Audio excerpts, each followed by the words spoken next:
सोलापुरातील doctor Shirish Walsankar आत्महत्या प्रकरणात सर्वात मोठा ट्विस्ट, सुसाईड नोटमध्ये महिलेचं नाव। सोलापुरातील प्रसिद्ध neuro physician doctor Shirish Walsankar यांच्या आत्महत्येप्रकरणी मोठी बातमी समोर आली आहे। डॉक्टर वळसंकर यांना आत्महत्येला प्रवृत्त केल्याप्रकरणी एका महिलेविरोधात गुन्हा दाखल करण्यात आलाय। वळसंकर यांच्या हॉस्पिटलमध्ये प्रशासकीय अधिकारी म्हणून काम करणाऱ्या मनीषा मुसळे माने हिच्या विरोधात गुन्हा दाखल करण्यात आला आहे। आत्महत्येपूर्वी डॉक्टर वळसंकर यांनी एक चिठ्ठी लिहिलेली होती। यामध्ये मनीषा मुसळे माने हिच्यामुळेच टोकाचं पाऊल उचलत असल्याचा आरोप त्यांनी केला आहे।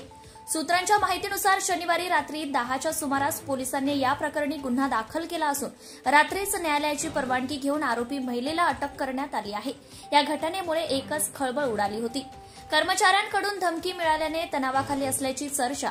डॉक्टर वळसंकरांना रुग्णालयातील सर्व आर्थिक व्यवहार हे कागदोपत्रांवरती हवे होते, त्यासाठी त्यांचा आग्रह देखील होता।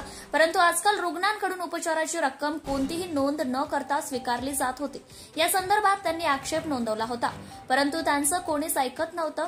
जी महिला कर्मचारी अशी रक्कम स्वीकारत होती तिला डॉक्टर वळसंकरांनी कामावरून देखील काढलं होतं।